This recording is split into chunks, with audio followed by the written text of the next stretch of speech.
Hi friends, പുതിയൊരു വീഡിയോയിലേക്ക് എല്ലാവർക്കും സ്വാഗതം. അങ്ങനെ ചെമ്പനീർപ്പൂവിൽ ഇന്ന് നമ്മുടെ ശ്രുതി മലേഷ്യയിലേക്ക് അവരൊക്കെ പോവാതിരിക്കാൻ വേണ്ടിയിട്ട് മാക്സിമം പറഞ്ഞു നോക്കുന്നുണ്ട്, പോവരുത് എന്നുള്ള കാര്യം. പക്ഷേ സച്ചിയാണെങ്കിലോ ഒരു നിലയ്ക്കും വിട്ടുകൊടുക്കുന്നില്ല. എന്തു തന്നെ വന്നാലും ഞങ്ങൾ മലേഷ്യയിലേക്ക് പോയിരിക്കും എന്ന നിലപാടിലായിരുന്നു സച്ചി. അങ്ങനെ ശ്രുതി അവിടുന്ന് ദേഷ്യം പിടിച്ച് പോവുകയാണ്. ചന്ദ്രയോട് ഒരു ചായ ഇട്ട് താന്ന് പറഞ്ഞിട്ട് രവിയേട്ടനും അവിടുന്ന് പോവുകയാണ്. ആ സമയത്ത് സച്ചിൻ രേവതിയും വാ നമുക്ക് പോകാമെന്ന് പറഞ്ഞിട്ട് അവരും പോവുകയാണ്. പിന്നെ നമ്മുടെ ശ്രുതിയും ചന്ദ്രമതിയും മാത്രമായിരിക്കും ഹാളിലുണ്ടാവുക. അന്നേരം ശ്രുതി ചന്ദ്രമതിയുടെ അടുത്ത് പറയാണ്, അമ്മ അവരുടെ കൂടെ മലേഷ്യയിലേക്കൊന്നും പോകണ്ട, അമ്മയെ ഞാൻ കൊണ്ടുപോകും, ഈ ശ്രുതി കൊണ്ടുപോകും എന്നൊക്കെ പറയാണ്. അപ്പോൾ ചന്ദ്രമതി പറയാണ്, നിന്നെ എനിക്ക് ഒരു വിശ്വാസവും ഇല്ല, നീ ഇന്ന് വരെ പറഞ്ഞ വാക്ക് പാലിച്ചിട്ടുണ്ടോ? ഞാൻ എന്തായാലും അവരുടെ കൂടെ പോകുമെന്നും പറഞ്ഞിട്ട് അവിടുന്ന് പോവുകയാണ്.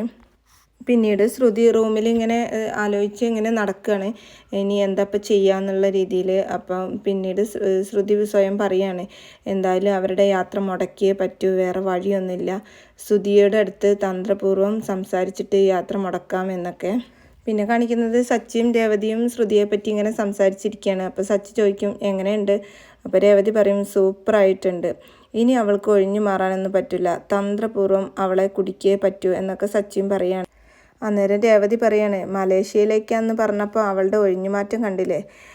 സ്വന്തം അച്ഛൻ ജയിലിൽ കിടക്കുന്നുണ്ടെങ്കിൽ നിങ്ങളുടെ കൂടെ ഞാനും വരാം എന്നല്ലേ അവൾ പറയേണ്ടത്? അപ്പോൾ സച്ചി പറയും, എന്തച്ഛൻ, എന്ത് ജയിൽ, എല്ലാം അവൾ ഉണ്ടാക്കിയ കള്ളക്കഥയല്ലേ.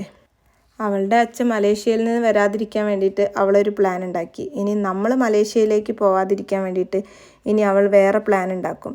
എന്ത് തന്നെ ആയാലും അവളുടെ പ്ലാന് നമ്മൾ പൊളിച്ചടക്കും എന്നൊക്കെ ഇങ്ങനെ സച്ചി പറയാണ്. ഈ കുരുക്കിന്ന് ഇനി എന്തായാലും അവൾക്ക് രക്ഷപ്പെടാൻ കഴിയില്ല എന്നൊക്കെ സച്ചി പറഞ്ഞുകൊണ്ട് അവർ രണ്ടുപേരും ഇങ്ങനെ അവളെ പൂട്ടാനുള്ള എല്ലാ വഴിയും ഇങ്ങനെ ആലോചിച്ചുകൊണ്ടിരിക്കുകയാണ്.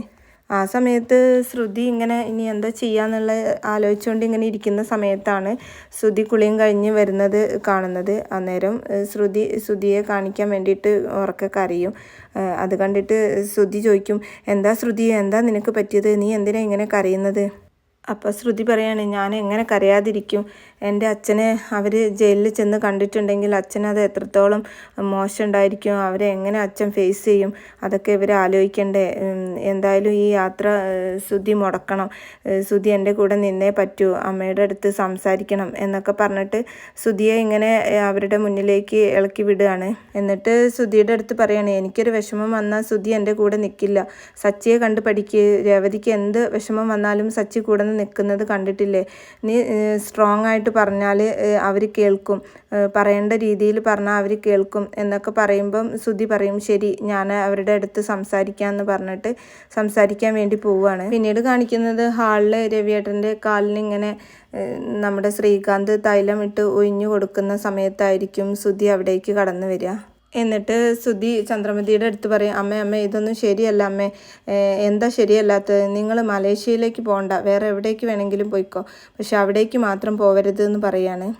അന്നേരം ചന്ദ്രമതി പറയും, എടാ ശ്രുതിയുടെ അച്ഛൻ മലേഷ്യയിലല്ലേ ഉള്ളത്? അപ്പോൾ രവിയേട്ടൻ പറയാണ്, എടാ നാട് കാണാൻ വേണ്ടി മാത്രമല്ല, ശ്രുതിയുടെ അച്ഛനെയും കൂടി ചെന്ന് കാണാൻ വേണ്ടിയിട്ടാണ് ഞങ്ങൾ അവിടേക്ക് പോകുന്നത്. അപ്പോൾ ശ്രുതി പറയാണ്, അതുകൊണ്ട് തന്നെ ഞാൻ പോകണ്ടെന്ന് പറയുന്നത്, നിങ്ങൾ ശ്രുതിയുടെ അച്ഛനെ ഇതുവരെ കണ്ടിട്ടില്ലല്ലോ, ആദ്യമായിട്ട് ഇങ്ങനെ ഒരു സിറ്റുവേഷനിൽ കാണാൻ പോകണ്ടെന്നാണ് ഞാൻ പറഞ്ഞത്. ആ സമയത്ത് ശ്രുതി പറയുന്നതും കേട്ട് സച്ചിൻ രേവതി അവിടേക്ക് ഇറങ്ങി വരികയാണ്. ശ്രുതി പറയുന്നത് കേട്ടിട്ട് സച്ചി ചോദിക്കും, ഇങ്ങനെയൊക്കെ പറയണമെന്ന് പാർലേട്ടത്തി പഠിപ്പിച്ചു വിട്ടതായിരിക്കൂലേ? അപ്പം ശ്രുതി പറയും, ആര് പറഞ്ഞാലെന്താ, നിങ്ങളെന്തായാലും മലേഷ്യയിലേക്ക് പോകണ്ട. അപ്പം രവിയേട്ടൻ ചോദിക്കും, എടാ ഞങ്ങൾ അദ്ദേഹത്തെ പോയി കാണുന്നതിൽ എന്താ പ്രശ്നം, അദ്ദേഹത്തെ കണ്ട് ചെന്നില്ലെങ്കിലല്ലേ അദ്ദേഹത്തിന് വിഷമം ഉണ്ടാവുക. അന്നേരം സച്ചി പറയും, അച്ഛനാ പറഞ്ഞതാണ് കറക്റ്റ്, എടാ നമ്മൾ ഹോസ്പിറ്റലിൽ ആരെങ്കിലും കിടക്കുന്ന സമയത്ത് നമ്മൾ ചെന്ന് കാണാറില്ലേ, ഫ്രൂട്ട്സും മറ്റുമൊക്കെ ആയിട്ട്, ആ സമയത്ത് അവർക്കൊരു ആശ്വാസം കിട്ടും, അതിന് വേണ്ടിയിട്ടാണ് പോകുന്നത്, അവരൊറ്റയ്ക്കല്ല, എൻ്റെ കൂടെ ചുറ്റിലും ആളുകളുണ്ട് എന്നുള്ള ഒരു സമാധാനം അവർക്കുണ്ടായിരിക്കും, അതുപോലെ തന്നെയാണ് നമ്മൾ ചെന്ന് കണ്ടാൽ അദ്ദേഹത്തിനൊരു ആശ്വാസമായിരിക്കില്ലേ. അന്നേരം രേവതി പറയും, ശരിയാണ് സച്ചേട്ടൻ പറഞ്ഞത്, നമ്മൾ ചെന്ന് കണ്ട അദ്ദേഹത്തിന് സന്തോഷമാവും. അപ്പോൾ ശ്രുതി പറയാണ്, എന്ത് സന്തോഷം, ഹോസ്പിറ്റലിൽ ചെന്ന് പോയി കാണുന്ന പോലെയാണോ ജയിലിൽ പോയി ചെന്ന് കാണുമ്പം? എന്നിട്ട് പറയും, നിങ്ങൾ ശ്രുതിയുടെ അച്ഛനെയും അവളെ ഇങ്ങനെ വിഷമിപ്പിക്കല്ലേ, നിങ്ങൾക്ക് അവരെ നേരിട്ട് കാണണമെന്നുണ്ടെങ്കിൽ അവർ ജയിലിൽ നിന്ന് ഇറങ്ങിയിട്ട് പോയി കാണ് എന്നൊക്കെ പറയാം. ഇവർ ഈ സംസാരിക്കുന്നതൊക്കെ കേട്ട് ശ്രുതി മുകളിൽ നിൽക്കുന്നുണ്ടാവും. അപ്പോൾ ശ്രുതി പറയും, എന്തായാലും അച്ഛനെ ഇപ്പം ചെന്ന് കാണണ്ട, അധികം വൈകാതെ പുറത്തിറങ്ങും, അപ്പോൾ നമുക്ക് എല്ലാവർക്കും കൂടി ഒരുമിച്ച് ചെന്ന് കാണാം, അതല്ലേ ശരി എന്നൊക്കെ പറയാണ്. അപ്പോൾ സച്ചി പറയും, പാർലടുത്ത് ചെന്ന് കണ്ടാൽ അദ്ദേഹത്തിന് വിഷമാവും, പക്ഷേ ഞങ്ങൾ ചെന്ന് കണ്ടാൽ അദ്ദേഹത്തിന് വിഷമമൊന്നും ഉണ്ടായിരിക്കില്ല, അല്ല രേവതി എന്ന് ചോദിക്കുമ്പോൾ രേവതി പറയാണ്, ശരിയാണ്, ഇപ്പം ചെന്ന് കണ്ടാൽ അദ്ദേഹത്തിന് വിഷമമൊന്നും തോന്നില്ല, പക്ഷേ ജയിലിൽ നിന്ന് ഇറങ്ങിയതിന് ശേഷം കണ്ടാൽ ചോദിക്കും, നിങ്ങൾ എനിക്കൊരു വിഷമം വന്നപ്പോൾ സമയത്ത് നിങ്ങളില്ലാതെ ഇപ്പം എന്തിനു വന്നു എന്നുള്ളതായിരിക്കും ചോദിക്കുക. എന്നിട്ട് സച്ചി പറയും, ഇപ്പം ചെന്ന് കണ്ടാൽ മോളുടെ കുടുംബം അദ്ദേഹത്തിൻ്റെ കൂടെ ഉണ്ടല്ലോ എന്നൊരു തോന്നലുണ്ടായിരിക്കും, നല്ല സ്നേഹനിധിയായ അച്ഛനും അമ്മയാണല്ലോ എൻ്റെ മോൾക്ക് കിട്ടിയത് എന്നൊരു ആശ്വാസവും അദ്ദേഹത്തിനുണ്ടായിരിക്കും. നല്ല സമയത്ത് കൈപിടിക്കുന്നവരെല്ലാം മോശം സമയത്ത് കൈപിടിക്കുന്നവരാണ് യഥാർത്ഥ ബന്ധു എന്ന് അച്ഛമ്മ എപ്പോഴും പറയാറുണ്ട്. അതുകൊണ്ട് അദ്ദേഹത്തെ ചെന്ന് കാണുകയാണെങ്കിൽ ഇപ്പം തന്നെ പോകണം എന്നൊക്കെ സച്ചി പറയുമ്പോൾ ചന്ദ്രമതിക്കും തോന്നും സച്ചി പറയുന്നതാണ് ശരിയെന്ന്. എന്നിട്ട് ചന്ദ്രമതി പറയും, ഇവർ പറയുന്നതിലും കാര്യമുണ്ട്. അപ്പോൾ രവിയേട്ടൻ പറയാണ്, ആദ്യമായിട്ടാണ് ചന്ദ്ര ഇവരൊരു കാര്യം പറയുന്നത് അംഗീകരിക്കുന്നത്. ഇത് അംഗീകരിച്ചതൊന്നല്ല, ഇവർ പറയുന്നതാണ് അതിൻ്റെ സത്യം. ഇപ്പം ചെന്ന് കണ്ടിട്ടില്ലെങ്കിൽ അങ്ങനെ പിന്നെ പറയും, ഞാൻ ജയിലിലായപ്പം വന്ന് കണ്ടില്ലല്ലോ എന്നൊക്കെ ചോദിക്കുമ്പോൾ ഞാൻ അദ്ദേഹത്തോട് എന്ത് സമാധാനം പറയും. അതുകൊണ്ട് ഞാൻ എന്തായാലും അദ്ദേഹത്തെ പോയി കാണാൻ തീരുമാനിച്ചു എന്ന് പറഞ്ഞിട്ട് ചന്ദ്രമതി അവിടെ നിന്ന് പോവാണ്. ആ സമയത്ത് ശ്രുതി അമ്മയുടെ പിന്നാലെ പോകുന്നുണ്ട്. അമ്മയെ ഞാൻ പറയുന്നത് ഒന്ന് കേൾക്ക് എന്നൊക്കെ പറഞ്ഞിട്ട്. ചന്ദ്രമതി ആണെങ്കിൽ അവൻ്റെ വാക്കൊന്നും സ്വീകരിക്കുന്നില്ല. പിന്നീട് രവിയേട്ടനെ വന്ന് കാണുകയാണ്. അച്ഛൻ ഞാൻ പറയുന്നെങ്കിലും ഒന്ന് കേൾക്ക് എന്ന് പറയുമ്പോൾ രവിയേട്ടൻ പറയും, ഇനി നീ ഒന്നും പറയണ്ട, ഞങ്ങൾ എന്തായാലും തീരുമാനിച്ചു കഴിഞ്ഞു എന്ന് പറയാണ്. പിന്നെ കാണിക്കുന്നത് സച്ചിയുടെ അടുത്തേക്ക് രേവതി ചായയായിട്ട് വരികയാണ്.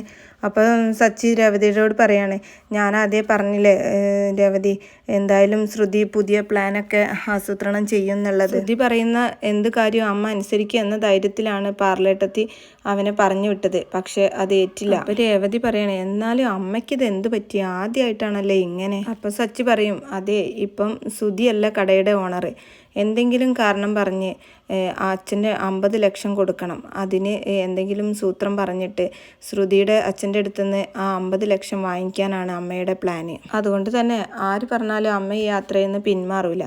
അപ്പോൾ രേവതി പറയും, അതിന് നമ്മൾ മലേഷ്യയിലേക്ക് പോണില്ലല്ലോ സച്ചേട്ടാ, അത് നമുക്കല്ലേ അറിയൂ. അപ്പോൾ രേവതി ചോദിക്കും, ശരി, ഇനി എന്താ നമ്മുടെ അടുത്ത പ്ലാന്? അപ്പോൾ സച്ചി പറയാണ്, അവളുടെ ഈ പ്ലാന് അവളെന്തായാലും നമ്മളെ മുടക്കാൻ നോക്കും. ഇനി എന്താണ് അവളുടെ അടുത്ത പ്ലാൻ എന്ന് അറിഞ്ഞിട്ട് നമുക്ക് ആസൂത്രണം ചെയ്യാം. അവൾ ഏതറ്റം വരെ പോകുന്നു നോക്കട്ടെ, അവൾ എന്ത് പ്ലാൻ ചെയ്താലും ഞാനത് പൊളിച്ചിരിക്കും എന്നൊക്കെ ഇങ്ങനെ പറഞ്ഞുകൊണ്ട് സച്ചി ചായ കുടിക്കുകയാണ്. പിന്നെ കാണിക്കുന്നത് ശ്രുതി മീരയെ ചെന്ന് കാണുകയാണ്. അപ്പം മീര ശ്രുതിയുടെ അടുത്ത് ചോദിക്കുന്നുണ്ട്, നീ അവരെങ്ങാനും മലേഷ്യയിലേക്ക് പോയിട്ടുണ്ടെങ്കിൽ നിൻ്റെ എല്ലാ കള്ളത്തിലും പൊളിയില്ലേ, അതോടെ നിൻ്റെ അമ്മായിമ്മ നിന്നെ കയ്യോടെ പൊക്കി പുറത്താക്കുകയും ചെയ്യും. അപ്പം നീ നടുറോഡിലാവില്ലേ. ഇതൊക്കെ കൊണ്ടാണ് ഞാൻ ആദ്യം തന്നെ നിൻ്റെ അടുത്ത് പറഞ്ഞത് ഓവർ ബിൽഡപ്പ് കൊടുക്കണ്ടെന്ന്. പിന്നെ ശ്രുതി ചോദിക്കും, നീ ആ ബീരാനൊന്ന് വിളിച്ചു നോക്ക്, അദ്ദേഹം വരാമെന്ന് പറഞ്ഞിട്ട് എത്ര സമയമായി, ഇതുവരെ കണ്ടില്ലല്ലോ. അപ്പം മീര പറയും, അദ്ദേഹം വന്നോളൂ, ഇനിയിപ്പോൾ പ്ലാൻ വർക്കൗട്ടാവുന്ന അദ്ദേഹം സമ്മതിക്കുമോ. അങ്ങനെ അവരിങ്ങനെ സംസാരിച്ചുകൊണ്ട് നിൽക്കുന്നതിൻ്റെ ഇടയിൽ ബീരാൻ അവിടേക്ക് കടന്നു വരികയാണ്. അപ്പോൾ മീരയെ കാണുമ്പോൾ ചോദിക്കും, ഹായ്, എന്തൊക്കെയുണ്ട് മീരക്കുട്ടി, സുഖമാണോ എന്ന് പറഞ്ഞ് തിരിഞ്ഞു നോക്കുന്നത് ശ്രുതിയുടെ അടുത്തേക്കായിരിക്കും. ഓ, ശ്രുതി മോളും ഇവിടെ ഉണ്ടായിരുന്നോ. പിന്നീടാണ് ബീരാന് മനസ്സിലാവുന്നത് ഇതെന്തോ പ്ലാൻ ചെയ്ത് വിളിച്ചു വരുത്തിയതാണ് എന്നുള്ള കാര്യം. അങ്ങനെ ബീരാൻ പറയും, ശരി, ഞാൻ എന്നാൽ പോട്ടെ എന്ന് പറഞ്ഞിട്ട് പോവാൻ നിൽക്കുകയാണ്. അപ്പം മീര പറയും, എന്തേ പോവല്ലേ എന്ന് പറഞ്ഞ് തടഞ്ഞു നിർത്തുമ്പം ബീരാൻ പറയാണ്, എന്തേ മീര, നീ പറഞ്ഞതുകൊണ്ടാണ് ഞാൻ ഇവളുടെ ഇളയച്ചൻ്റെ വേഷം കെട്ടിയത്. ഇവളുടെ കൂടെ കൂടിയിട്ട് ഇനി ഞാൻ വൈകാതെ ഒരു ക്രിമിനലായി മാറും. അന്നേരം ശ്രുതി ബീരാന് വീഴാൻ വേണ്ടിയിട്ട്, സർ പോവല്ലേ സർ, ഞാൻ പറയുന്നത് ഒന്ന് കേൾക്ക് എന്നൊക്കെ പറയുമ്പം ബീരാനിങ്ങനെ മനസ്സിൽ വിചാരിക്കുകയാണ്, സാറോ, ഇതുവരെ എന്നെ ഇങ്ങനെയൊന്നും വിളിച്ചിട്ടില്ലല്ലോ എന്ന രീതിയിൽ ശ്രുതിയെ നോക്കുകയാണ്. അപ്പോൾ ബീരാൻ പറയും, നീ സാറെന്നൊന്നും പറഞ്ഞ് എന്നെ സോപ്പിടല്ലേ. അപ്പോൾ ശ്രുതി പറയാണ്, ഈ ഒരേ തവണ നിങ്ങളെന്ന് എന്നെ ഹെൽപ്പ് ചെയ്യണം. എന്നിട്ട് ശ്രുതി പറയും, സർ, ഞാൻ വലിയൊരു പ്രശ്നത്തിൽ പെട്ടിരിക്കുക, എന്നെ സാറൊന്ന് ഹെൽപ്പ് ചെയ്യണം. അപ്പോൾ മീര പറയാണ്, നീ ബീരാനോട് കാര്യം പറ ശ്രുതി, നമ്മുടെ ബീരാൻ നമ്മളെ ഹെൽപ്പ് ചെയ്യും എന്തായാലും എന്നൊക്കെ പറയുമ്പോൾ ശ്രുതി പിന്നെ അവളുടെ കാര്യങ്ങളൊക്കെ ബീരാൻ്റെ അടുത്ത് അവതരിപ്പിക്കുകയാണ്. കാര്യങ്ങളൊക്കെ കേട്ട് കഴിഞ്ഞിട്ടും ബീരാൻ പറയും, എന്നെക്കൊണ്ട് ഇത് പറ്റില്ല എന്ന് പറഞ്ഞില്ലേ. അപ്പോൾ ശ്രുതി പറയും, സർ പ്ലീസ്, പറ്റില്ല എന്ന് പറഞ്ഞില്ലേ, പിന്നെ എന്തിനാ എന്നെ ഇങ്ങനെ നിർബന്ധിക്കുന്നത് എന്നൊക്കെ ചോദിക്കുക. അന്നേരം മീര പറയും, ബീരാനെ, എനിക്ക് വേണ്ടി അപ്പം വീരാൻ പറയാണ്, നിനക്ക് വേണ്ടിയാണ് ഞാൻ ഇതെല്ലാം ചെയ്തത്. അതിന് ഞാനിപ്പോൾ അനുഭവിച്ചുകൊണ്ടിരിക്കുക. പേടിയോടെയാണ് ഞാൻ കടയിൽ കഴിയുന്നത്. ഏത് സമയത്താണ് സച്ചിൻ രേവതിയും കടന്നു വരിക എന്ന് എനിക്കറിയില്ല.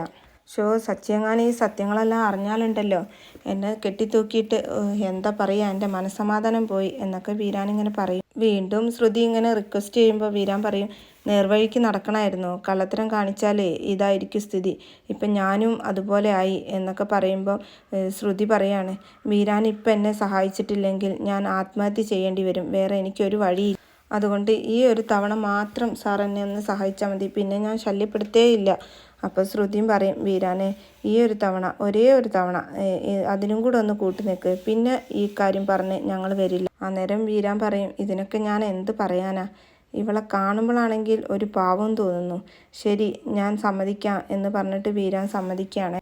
പക്ഷേ ഇത് ലാസ്റ്റ്, ഇനി നിൻ്റെ ഒരു കാര്യത്തിൽ എന്നെ കിട്ടില്ല എന്നൊക്കെ വീരാൻ പറയുമ്പം ശ്രുതി പറയും, ശരി സാർ, ഞാൻ പറയുന്നത് പോലെ സാറ് അവിടെ ചെന്ന് പറഞ്ഞാൽ മതി എന്നൊക്കെ പറഞ്ഞിട്ട് അവർ 3 പേരും കൂടെ ഇങ്ങനെ സംസാരിച്ച് നിൽക്കുന്നതോടു കൂടിയാണ് കേട്ടോ ഇന്നത്തെ എപ്പിസോഡ് അവസാനിക്കുന്നത്.